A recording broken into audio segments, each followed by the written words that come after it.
Hello friends, my name is Kunal Ravindra Dandade. And my name is Karthik Rajan Mandle. We are learning in 9th unit. Today we are taking here sir's interview. Sir, सर्वप्रथम तुमचा परिचय करून द्या. मी अच्युतराव दौलत Alve, retire MSRTC Buldhana. तुमचे शैक्षणिक जीवनाबद्दल माहिती सांगा. शैक्षणिक जीवनाबद्दल माहिती सांगतो. शिक्षण घ्यायच्या वेळेस आम्हाला काय शिकायचं ते शिक्षण, परंतु 10वीमध्ये मला ब्रेक मिळाला. माझा ॲक्सिडेंट झाला होता त्याच्यामुळे. त्यानंतर मध्ये ब्रेक मिळाल्यानंतर पुढचं शिक्षण माझं ग्रॅज्युएशन काही पण कंप्लीट झालं नाही. त्यामुळे मला दुसऱ्या क्षेत्राकडे वळावं लागलं.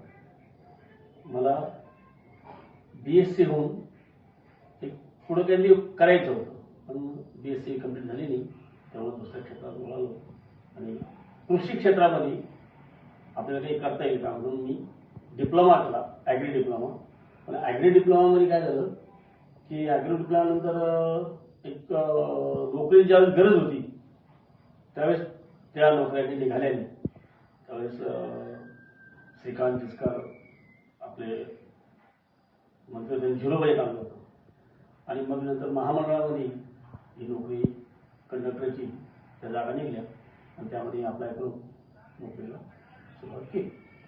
सर, तुमचे काही अनुभव तुम्ही सांगू इच्छिता का आम्हाला?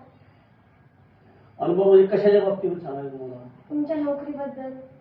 हा, नोकरीबद्दल जी नोकरी मी सुरुवात केली की ती नोकरी मला करावी लागली मजबूरन.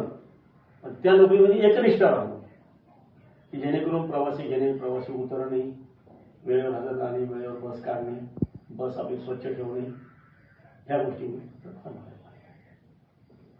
सर, तुमचे आवडते छंद काय? छंद म्हणतात तर खेळायचा होता. कबड्डी माझा चांगला हे होतं, पण माझा 10वीला असताना पाय फ्रॅक्चर झाल्यामुळे मी ती कबड्डी खेळू शकलो नाही. त्यानंतर वाचनाचा छंद होता. वाचनामध्ये मला आध्यात्मिक वाचनाची जास्त आवड होती आणि आहे अजूनही. सर, तुम्ही नोकरी का निवडली? नोकरी निवडायला तुम्हाला सुरुवातीलाच मी बोललो की नोकरी का निवडली.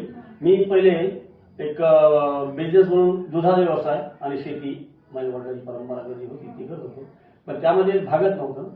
त्यामुळे नोकरी करायची होती, म्हणून नोकरी मला करावं लागली. आमच्या पिढीला तुम्ही काय संदेश देता? हा, तुमच्या पिढीला जर संदेश द्यायचा म्हणाल तर तुम्ही शिक्षण जे घेताय आता, हे शिक्षण घेत असताना आपण माणूस म्हणून एक जगलो पाहिजे. आणि माणूस म्हणून जगायला मी भारत विद्यालयामध्ये शिकलो होतो, तर तिथंही शिक्षण मूळ त्यावेळेस आमचे टीचर लोक होते ते की माणसानं माणूस सारखं वागावं, माणूस म्हणून जगावं. आणि माणूस म्हणून जगण्यासाठी जर तुम्हाला काही हे लागत असेल तर ती फक्त भगवद्गीता. भगवद्गीतेचा कोणतंही शिक्षण तुम्ही घेत असले तरी भगवद्गीतेमध्ये आपण मराठीमधून त्याचे नाही संस्कृतमधून आपल्याला कळते, पण मराठीमधून ज्या भगवद्गीतेचं सार दिलेला आहे तो वाचायला पाहिजे आणि तो आत्मसात करायला पाहिजे त्या सगळ्या गोष्टी. आणि माणूस त्यामधून असं म्हणजे निवांत फ्रेश राहतो, उत्साह राहतो. धन्यवाद.